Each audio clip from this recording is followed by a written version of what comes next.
인류의 스승 석가모니 공자 소크라테스 예수 어떻게 살라고 하는가 116번째 시간입니다. 하나님이 사탄을 내버려 두시는 이유라는 소제목하에 모두 6개의 질문으로 구성되어 있습니다. 질문을 먼저 읽어보도록 하겠습니다. 1번, 성경은 하나님이 지금 당장이라도 사탄을 제압할 수 있지만 하나님이 아무도 멸망하지 않고 모두 회개하기를 기다리고 있는 것이라고 말합니다. 자, 그러나 시한이 전혀 없는 것은 아닙니다. 성경은 그 시한이 언제라고 말하나요? 2번, 예수는 천국 복음이 땅끝까지 전파된 이후에야 끝이 올 것이라고 말합니다. 마태복음 12장 24절. 자, 복음이 땅끝까지 전파된 이후에야 비로소 끝이 오는 이유가 무엇일까요? 3번, 사탄은 이때를 가능한 한 늦추어야 합니다. 사탄이 할 수 있는 최선의 일은 무엇일까요? 4번, 요한계시록 12장 17절은 이것을 어떻게 표현하고 있나요? 5번, 사도 베드로는 너희 대적 마귀가 우는 사자같이 두루 다니며 삼킬 자를 찾고 있다고 말합니다. 베드로전서 5장 8절 무슨 뜻인가요? 6번, 어떤 사람이 예수에게 구원을 받는 자가 적으냐고 묻자 예수는 들어가기를 구하여도 못하는 자가 많다라고 대답합니다. 누가복음 13장 24절. 구원받는 자가 많다는 말인가요? 적다는 말인가요? 네, 이렇게 해서 모두 6개의 질문입니다. 우리 스승님들 중에 석가모니 부처님과 예수님이 이 사탄에 대한 것을 많이 말씀을 하셨습니다. 자, 그리고 이 사탄에 대해서 성경은 이제 더 많은 내용들 우리가 찾아보면 사탄에 대해서 알 수 있는 그런 내용들이 특히 많이 기술이 되어 있습니다. 자, 그런 부분들을 살펴보고 있는데요. 하나님이 그 사탄을 내버려 두시는 이유가 무엇인가 하는 것. 예, 이 부분을 이제 지금 살펴보고자 합니다. 자, 지난 시간에 살펴본 내용은 반란을 일으킨 사탄이었습니다. 예수님이 십자가 죽음으로 사탄을 이기셨다.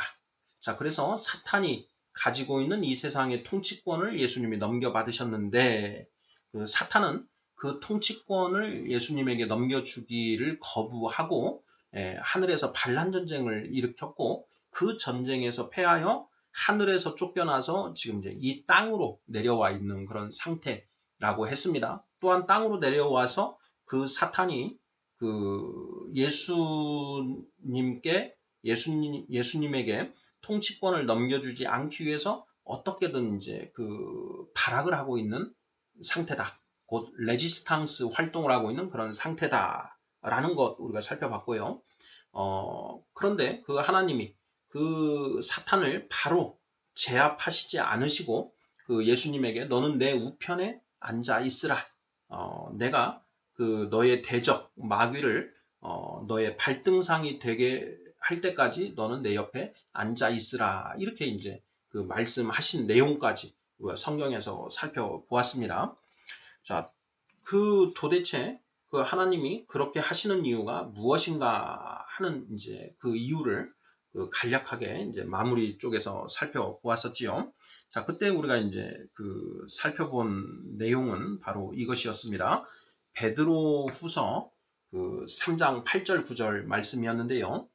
자, 사랑하는 자들아 주께는 하루가 천년 같고 천년이 하루 같다는 이 한 가지를 잊지 말라.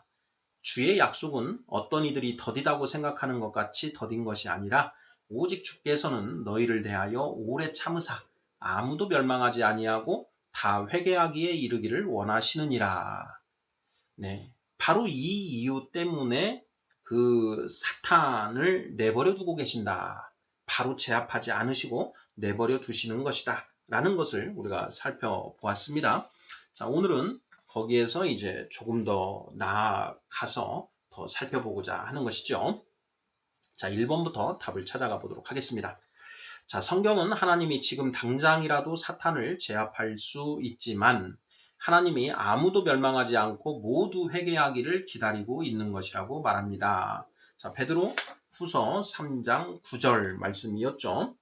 자, 그러나 시한이 전혀 없는 것은 아닙니다. 성경은 그 시한이 언제라고 말하나요? 하는 질문입니다. 자, 하나님이 하늘에 잃어버린 양들, 이 세상에서 헤매고 있는 그 양들이 자, 모두 다 회개하여 하나님께 돌아오기를 기다리고 계신다. 그들이 돌아오기를 기다리시느라고 지금 사탄을 제압하지 않으신다라는 것이었죠. 자, 그러면 이제 그런데 언제까지나 계속 그렇게 기다리시지는 않을 것 아니냐라는 것이죠. 자, 이와 관련해서 성경은 그 뭐라고 쓰고 있는가 하는 것을 이제 살펴보는 것입니다. 이와 관련된 이제 말씀을 쭉 한번 그 어떤 것인지 찾아봤습니다. 마태복음 12장 24절인데요. 그 마태복음 12장 24절 내용은 그 예수님의 감람산 설교라고 이제 흔히 알려져 있습니다. 자, 그 중에 이런 내용이 있습니다. 이 천국 복음이 모든 민족에게 증언되기 위하여 온 세상에 전파되리니 그제야 끝이 오리라 이렇게 되어 있습니다. 한 번 더 읽어볼게요. 자, 이 천국 복음이 모든 민족에게 증언되기 위하여 온 세상에 전파되리니 그제야 끝이 오리라 이렇게 되어 있는 것이죠. 그러니까 언제까지 하나님이 기다리시느냐? 그 때와 그 시기는 아들도 모르고 오직 하나님 아버지만 아신다라고 예수님이 이제 말씀하시면서요. 다만 한 가지 그 이야기를 하신 것이 바로 이 내용입니다. 자, 복음이 온 세상에 전파된 이후에 그 끝이 올 것이다 하는 이제 그런 그 내용인 것이지요. 마태복음 12장 24절. 예. 그 복음이 모두 전파된 이후에야 끝이 온다. 예. 천국 복음이 땅 끝까지 전파된 이후에야 끝이 올 것이다. 이렇게 해서 마지막 때가 언제가 될 것인지에 대한 그 기준을 하나 제시하고 있다라는 것, 이렇게 얘기해 볼 수 있을 것 같습니다. 자, 2번 문제 보겠습니다. 자, 예수는 천국 복음이 땅 끝까지 전파된 이후에야 끝이 올 것이라고 말합니다. 자, 복음이 땅 끝까지 전파된 이후에야 비로소 끝이 오는 이유가 무엇일까요?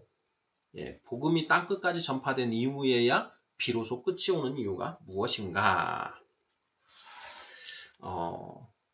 이와 관련해서는 이제 요한복음 15장 22절 말씀이 그 답이 아닌가 이렇게 생각하는데요. 이런 내용입니다. 내가 와서 그들에게 말하지 아니하였더라면 죄가 없었으려니와 지금은 그 죄를 핑계할 수 없느니라. 이렇게 예수님이 말씀을 하십니다. 자, 내가 와서 그들에게 말하지 아니하였더라면 죄가 없었으려니와 지금은 그 죄를 핑계할 수 없느니라. 예, 무슨 뜻인가요? 자, 예수님이 이 땅에 오셔서 이제 그 하신 일이 무엇인가? 예, 예수님의 사명이 무엇인가? 예, 성경은 두 가지를 기록하고 있습니다. 첫째는 천국 복음을 이제 전도하시는 일, 이게 이제 하나고요. 또 하나는 십자가의 그 대속 제물로 죽으시는 일. 예. 이 세상 모든 죄를 그 예수님이 모두 지고 십자가에서 죽으셔서 세상 죄를 씻어내시는 것, 대신 대속하시는 일. 바로 이것이 이제 그 예수님이 그 가지고 있는 사명 두 가지라고 이렇게 이야기를 하는데요. 그 십자가의 그 대속제물로서의 사명은 이미 다 이제 이루셨지요. 바로 2000여 년 전에 그 십자가에서 죽으실 때 그 사명을 이루신 것이고, 예수님이 천국 복음을, 하나님 나라의 복음을 이 세상에 알리시기 위해서 오셨는데요. 그걸 알려야 하는 그 사명도 있는 것입니다. 그런데 그때 이제 예수님은 그 유대 땅에 오셔서 유대인들에게만 일단 이제 복음을 전하셨고, 그 복음이 제자들을 통해서 이제 온 세상에 전파가 되는데, 그 복음이 온 세상에 다 전파된 이후에야 비로소 그 끝이 온다라는 것이죠.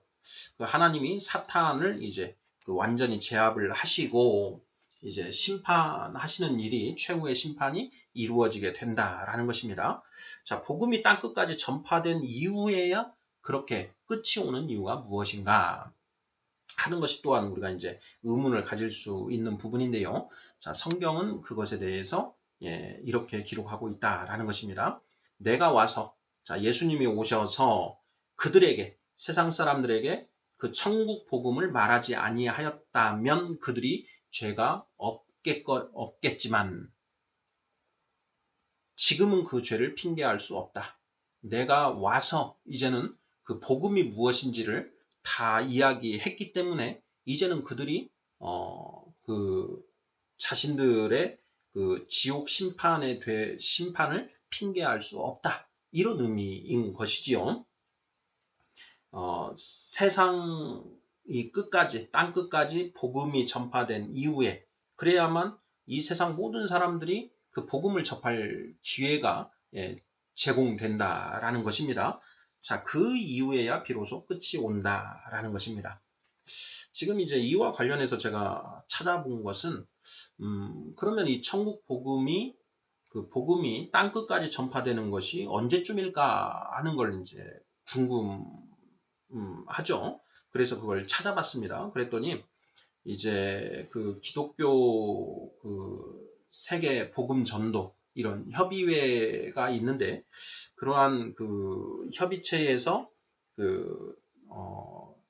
이 통계를 내고 그 조사를 해 놓은 것에 의하면 2045년경, 약 2050년 정도가 되면 이 지구상에 전부 다 복음이 전파된다라고 합니다. 뭐 지금도 이제 뭐 아마존이라든가 이런 그 인류 이 문명이 미치지 못하는 그러한 어떤 그 오지들이 있는데, 그런 오지에 살고 있는 그런 그 민족들, 종족들에게는 아직 복음이 전해지지 않았다라는 것이죠. 그래서 이제 그 기독교에서는 이제 선교사를 파견을 해서 이 땅 끝까지 그 복음을 전파하는 그런 노력을 하고 있는데, 그러한 어떤 그 땅 끝까지 복음이 전파되는 그런 일들이 2050년쯤이면 모두 다 이제 전파가 될 것이다. 이제 이 성경에 기록된 예수님이 하신 그 말씀대로 한다라고 한다면 바로 그 복음이 땅 끝까지 다 전파된 2050년쯤 이후에야 비로소 이런 이제 그 종말이 오지 않겠는가, 이런 생각이 듭니다. 자, 복음이 다 전파된 이후에 또 어느 시점에 그런 그 마지막 때가 올지, 이것은 이제 우리는 알 수가 없지요. 그렇게 복음이 전파된 이후에 아무도 멸망하지 않고 그 회개하기에 이르기를 원하시는 게 하나님의 뜻이기 때문에 하나님이 참고 기다리고 기다리신다라는 것이죠. 그래서 언제까지 참고 기다리실지 그것은 이제 하나님만 아시는 것이다. 이렇게 이제 그 성경에는 기록되어 있습니다. 자, 그럼에도 불구하고 우리가 한 가지 그 기준으로 삼을 수 있는 것은 복음이 온 세상에 전파된 이후에야 비로소 끝이 온다. 왜 그러느냐? 아무도 나는 복음을 전혀 들어보지 못했다 라고 하는 그런 핑계를 대지 못하게 하기 위해서 그런 것이다 라는 것을 우리가 성경을 통해서 알 수 있다라는 것입니다. 자, 3번 문제 보겠습니다. 자, 사탄은 이때를 가능한 한 늦추어야 합니다. 사탄이 할 수 있는 최선의 일은 무엇일까요? 마지막 때를 늦춰야 하는 것이 이제 사탄이 해야 될 일입니다. 자, 사탄은 지금 필사적이죠. 예, 사탄은 굉장히 이제 절박한 그런 상황입니다. 반란을 일으켰는데 그 반란 전쟁에서도 패해가지고 하늘에서 쫓겨나고 지금 이제 땅에 와서 레지스탕스 활동을 하고 있는 것이지요. 자, 요한계시록 12장 12절을 보면 이렇게 되어 있습니다. 자, 그러나 땅과 바다는 화 있을진저 이는 마귀가 자기의 때가 얼마 남지 않은 줄을 알므로 크게 분내어 너희에게 내려갔음이라. 이렇게 되어 있습니다. 자, 그리고 13절을 보면 자, 용이 자기가 땅으로 내쫓긴 것을 보고 남자를 낳은 여자를 박해하는지라 이렇게 쓰여져 있습니다. 남자를 낳은 여자, 남자는 이제 예수님을 가리키는 것이고 그 예수님을 낳은 여자는 누구냐? 바로 이스라엘을 가리킨다라고 했지요. 구약 시대의 교회, 이스라엘이 이제 그 처녀가 잉태하여 아들을 낳았다. 그 아들이 누구냐? 예수님이시다라는 것이죠. 성경은 그렇게 기록하고 있습니다. 그래서 이제 용이 자기가 땅으로 내쫓겼다. 내쫓긴 사실, 내쫓겨서 이제 화가 날 대로 난 것이죠. 그래서 그 구약시대의 교회 이스라엘을 이제 박해한 것입니다.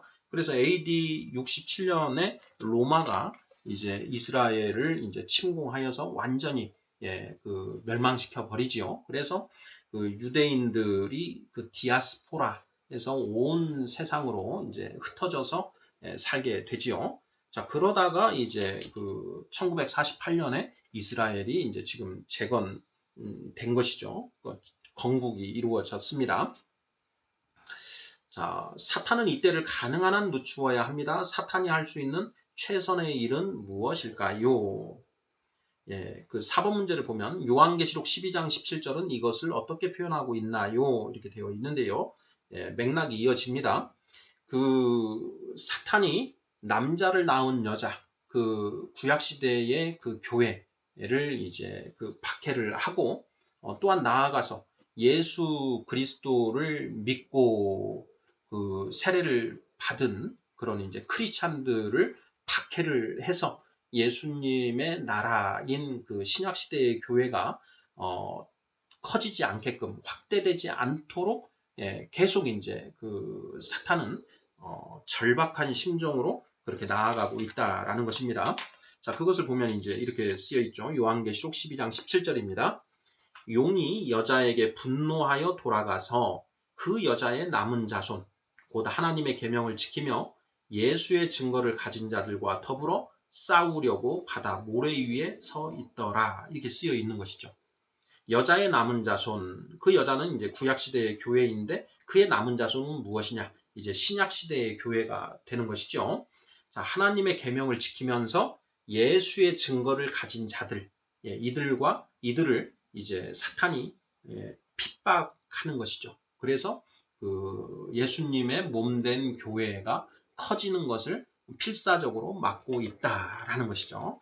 그렇게 성경은 기록하고 있습니다. 자, 5번 문제입니다. 사도 베드로는 너희 대적 마귀가 우는 사자같이 두루 다니며 삼킬 자를 찾고 있다고 말합니다.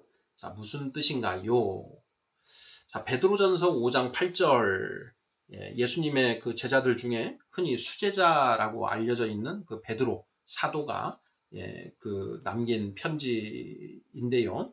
자, 근신하라 깨어라 너희 대적 마귀가 우는 사자같이 두루 다니며 삼킬 자를 찾나니 이렇게 되어 있습니다. 자, 대적 마귀 사탄이죠. 사탄이 그 우는 사자같이 두루 돌아다니면서 삼킬 자를 찾고 있다. 이런 얘기입니다.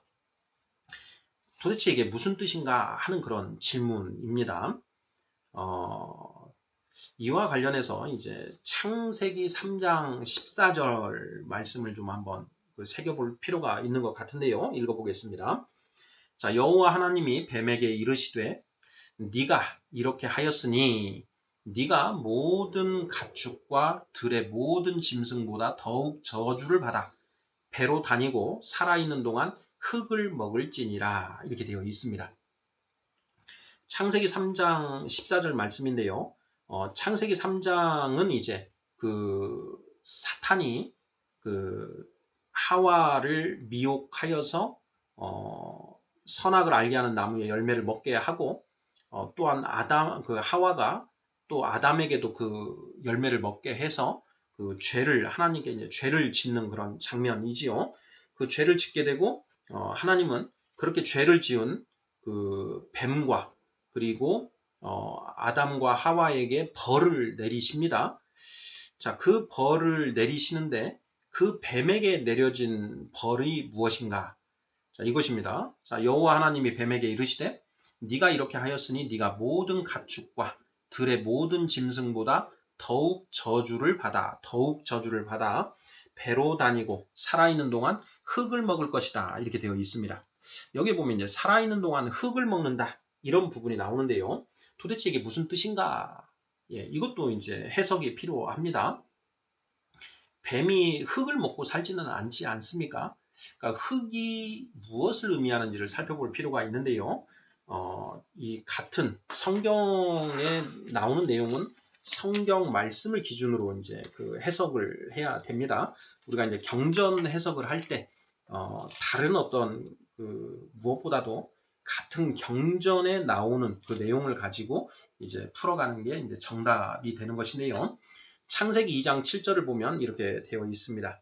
자, 여호와 하나님이 땅의 흙으로 사람을 지으시고 생기를 그 코에 불어넣으시니 사람이 생명이 되니라 이렇게 쓰여져 있는 것이죠. 자, 이 말씀을 보면 사람을 땅의 흙으로 지으셨다라는 걸 알 수가 있고요. 자, 그 다음에 창세기 3장을 보면 이제 아담에게 그 벌을 내리시면서 이런 말씀을 하십니다. 네가 흙으로 돌아갈 때까지 얼굴에 땀을 흘려야 먹을 것을 먹으리니 네가 그것에서 취함을 입었음이라. 너는 흙이니 흙으로 돌아갈 것이니라 하시니라. 창세기 3장 19절인데요. 여기 보면 너는 흙이니 이렇게 말씀하시죠. 아담에게 흙이다라고 이야기를 한 것입니다. 즉 그 흙으로 지어진 그 아담을 가리켜서 흙이다 이렇게 표현하고 있는 것이죠. 그러면 뱀에게 저주를 내리셨는데 살아있는 동안 흙을 먹는다라고 했습니다. 이 흙이 무엇을 가리키는가? 곧 우리 사람을 가리킨다라는 것이죠. 흙으로 빚어진 우리 인간을 가리키는 표현이다. 그래서 이 사탄은 살아있는 동안 이 인간을 먹고 산다라는 것이죠. 인간을 먹는다. 인간을 어떻게 먹는가? 예, 그 사람의 영혼을 파탄시키는 것이다. 뭐 이렇게 생각하면 맞지 않을까 싶습니다. 예. 자, 그래서 자, 하나님이 뱀에게 내리신 그 저주, 살아있는 동안 흙을 먹을 것이다. 이렇게 이제 저주를 하셨고, 이 흙은 사람을 가리키고, 그래서 이 마귀가 우는 사자같이 두루다니며 삼킬 자를 찾는다. 삼킬 사람을 찾는다라는 것이죠. 그런 의미로 이렇게 성경을 이해하면 맞지 않을까 생각이 듭니다.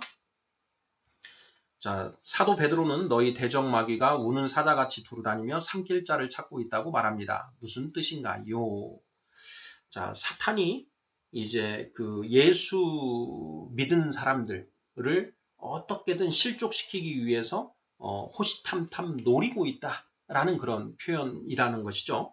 자, 예수 그리스도를 믿지 않고 그냥 있는 사람들은 이미 그 사탄이 잡아놓은 그런 고기와 같습니다. 그런데 이제 잡아놓은 고기 중에 이제 그 예수 믿고 빠져나간 그런 고기들이 있다라는 것이죠.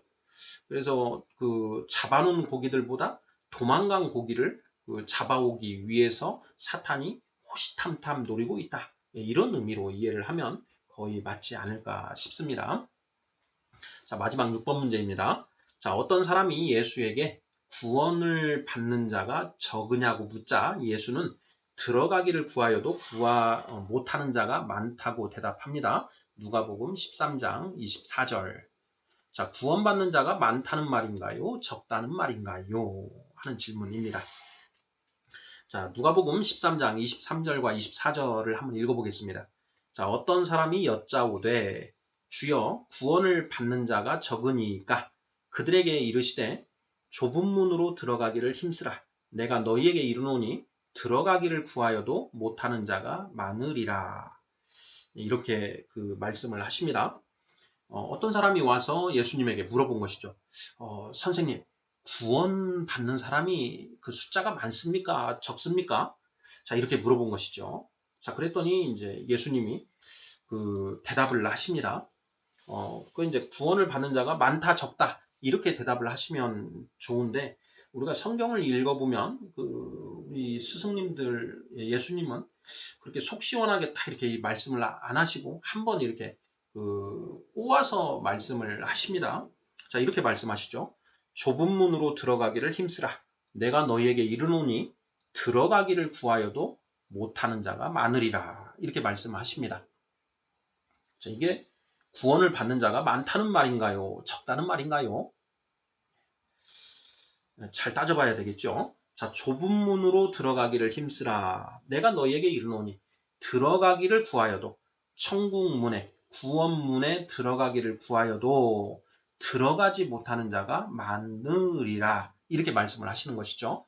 자, 구원받는 자가 적다는 그런 얘기인 것이죠. 네. 석가모니 부처님도 이런 말씀을 이제 비슷한 내용의 말씀을 하셨습니다. 우리가 이제 대승과 소승에 대해서 우리가 살펴본 적이 있는데요. 그리고 장원의 불난집의 비유에 대해서도 우리가 살펴보았지 않습니까? 이제 석가모니 부처님이 불난집의 이제 불난집의 비유를 하시면서 그 집의 주인이 자기 아들들을 불 속에서 구해내기 위해서 아이들에게 자, 빨리 나와라. 너희들 나오면 내가 정말 좋은 장난감 자동차를 주겠다. 이렇게 이제 이야기를 하죠. 그래서 그 장난감 자동차를 주겠다는 말에 혹해서 이제 아이들이 나왔는데 장난감 자동차는 안 주고 진짜 자동차를 주었다라는 거지 않습니까? 근데 그 아이들은 그 진짜 자동차보다는 장난감 자동차를 갖고 싶어 하더라. 예. 이런 이제 비유를 하시면서 제자들에게 이런 말씀을 하십니다. 장난감 자동차를 줄 생각이 없고 진짜 자동차를 줄 생각으로 그렇게 아이들에게 거짓말을 해서 나오게 하였는데 이 아버지가 잘한 것이냐 잘못한 것이냐 이제 이런 이제 질문을 합니다. 그러자 제자들이 불난집에서 아이들이 죽을 지경에 처해져 있고 아버지가 나오라는 그런 얘기에도 관심도 기울이지 않는 그 아이들에게 그렇게라도 해서 생명을 구했으니 그건 잘한 것 아니겠습니까? 그리고 무엇보다도 장난감 자동차보다 더 좋은 실제 자동차를 주었으니 거짓말을 한 것도 아니지 않습니까? 이렇게 이제 제자들이 대답을 하지요. 이제 바로 그러한 맥락이 이 성경에도 엿보입니다. 이 성경을 보면 자, 예수를 믿기만 하면 구원을 받을 수 있다라는 이제 그런 내용이 나옵니다. 모든 크리스찬들이 처음 예수 그리스도를 알게 될 때 이제 전에 듣는 복음이 있는데요. 요한복음 3장 16절입니다. 요한복음 3장 16절. 하나님이 세상을 이처럼 사랑하사 독생자를 주셨으니 이는 그를 믿는 자마다 멸망하지 않고 영생을 얻게 하려 하심이라. 네, 이 말씀이 있습니다. 이거 크리스찬들은 누구나 이 말씀을 잘 알고 있고 암송하는 말씀이죠. 하나님이 세상을 이처럼 사랑하사 독생자를 주셨으니 이는 그를 믿는 자마다 멸망하지 않고 영생을 얻게 하려 하심이라. 자, 예수만 믿으면 천국 갈 수 있다. 이런 표현인 것이지요. 자, 그런데 성경을 실제로 읽어보면 그걸로 그쳐지는 게 아닙니다. 예수를 믿는 것은 이제 시작에 불과하고 그 예수를 믿고 나아가서 무엇을 얻어야 되느냐? 디모데 후서 3장 15절인데요. 자, 이렇게 되어 있습니다. 자, 네가 어려서부터 성경을 알았나니 성경은 능히 너로 하여금 예수 그리스도 안에 있는 믿음으로 말미암아 구원에 이르는 지혜가 있게 하느니라 이렇게 되어 있습니다. 여기에 보면 구원에 이르는 지혜라는 표현이 나오는데요. 이 지혜가 있어야만 구원에 도달하게 된다라는 것이죠. 그 지혜가 어디에 있느냐? 성경 안에 감추어져 있다. 그 감추어져 있는 이 지혜를 깨달아야만 구원에 이를 수가 있다. 이런 이제 의미가 또 있는 것입니다. 자, 그래서 이것을 이제 제가 읽어보기에는 예수를 믿었지만 믿고 이제 거듭난다라고 이렇게 표현을 하는데요. 성령을 받고 영이 이제 거듭난다. 그 거듭난 영은 갓난아기와 같다. 그런데 그 갓난아기가 점점 자라나서 장성한 자, 어른이 되어야 되는데 그 어른이 되어야 비로소 구원이 성취된다. 이러한 맥락으로 이제 읽혀집니다. 석가모니 부처님은 이제 법화경 이런 것들을 우리가 통해서 보면은 단순히 이 열반 어떤 그런 차원 이렇게 들어가는 데 있어서 상당히 높은 경지까지 이렇게 도달할 것을 요구하지 않습니까? 무상정 등각이라고 하는, 그래서 그것을 이제 깨닫는 것에 그치는 것이 아니라 그 이후에 더 많은 그런 것들을 통해서 대승보살의 그런 경지를 달성을 해야 비로소 이제 열반 적정의 상태에 들어갈 수 있다. 뭐 이런 내용들이 불경에 기록되어 있지 않습니까? 바로 그러한 것과 같은 맥락처럼 단순히 예수만 받아들였다라고 해서 구원이 성취되는 것은 아니다. 이런 맥락을 예수님이 직접 말씀하신다라는 것입니다. 내가 너희에게 이르노니 들어가기를 구하여도 못하는 자가 많으리라 이렇게 되어 있는데요. 여기에서 들어가기를 구하여도 어떤 사람이 구원 천국문에 들어가기를 원하나요? 예수를 이미 믿은 사람들이 들어가기를 구하는 것이죠. 자, 그런데 들어가기를 구하여도 못하는 자가 많다. 예. 그러니까 예수를 믿고 천국을 소망하는데도 불구하고 들어가지 못하는 자가 많다. 예, 있다도 아니고 많다라고 이렇게 이야기를 합니다. 자, 왜 이런 얘기를 하셨는가 하는 것도 우리가 이제 사실 좀 잘 살펴볼 필요가 있습니다. 오늘날 이제 교회가 많은 욕을 먹고 있는데요. 교회가 욕을 먹는 것은 어찌 보면 당연한 것입니다. 그 교회 안에 구원을 받는 사람들만 있다라고 한다면 교회가 욕을 먹지 않겠죠. 그런데 방금 우리가 살펴본 내용처럼 들어가기를 구하여도 들어가지 못하는 자가 많다라는 것이죠. 교회는 이 천국에 들어가기를 구하는 자들이 모여있는 그런 공간인데, 자, 그들 중에 들어가는 사람이 적다라는 것입니다. 그러니까 들어가는 사람들은 이제 온전하게 성화가 이루어지고 장성한 자가 된 사람들, 이런 사람들이 이제 구원받는 것인데, 그런 경지에 이르지 못한 사람들이 많기 때문에 당연히 그 교회가 이제 욕을 먹는 게 당연하지 않느냐. 예, 이런 것도 우리가 성경을 통해서 좀 알 수 있겠습니다. 자, 인류의 스승 116번째 시간. 하나님이 사탄을 내버려 두시는 이유에 대해서 살펴보았습니다. 자, 하나님은 언제든지 사탄을 무릎 꿇릴 수 있습니다. 그래서 사탄을 갖다가 제압하실 수 있는데 사탄을 제압하지 않고 계신다. 그 이유가 무엇이냐? 하늘에 잃어버린 양들이 모두 회개하고 돌아오기를 하나님이 기다리시느라고 참고 기다리고 계신다라는 것이죠. 자, 그러면 사탄의 입장에서는 하늘에 잃어버린 양들이 돌아오지 못하게끔 계속 방해를 해야 되고, 돌아온 양을 다시 실족시켜서 다시 세상으로 가게끔 만들어야 되는 것이죠. 그래서 사탄이 하는 일은 이제 그런 일들을 하는 것이다. 그것을 요한계시록 12장에서 사탄이 하나님의 계명을 지키며 예수의 증거를 가진 자들과 더불어 싸우려고 바다 모래 위에 서 있더라라는 이제 이런 형태로 그 쓰고 있다라는 것, 이걸 좀 이제 살펴보았습니다. 다만 천국 복음이 모든 민족에게 이제 전파된 이후에 그 때가 이제 올 것이다라고 하는 부분요. 마태복음 24장 14절입니다. 이게 메모가 잘못되어서 마태복음 12장 24절 이렇게 말씀을 드렸는데, 마태복음 24장 14절. 자, 이 천국 복음이 모든 민족에게 증언되기 위하여 온 세상에 전파되리니 그제야 끝이 오리라 라고 이렇게 예수님 말씀하셨다라는 내용들 살펴보았습니다. 감사합니다.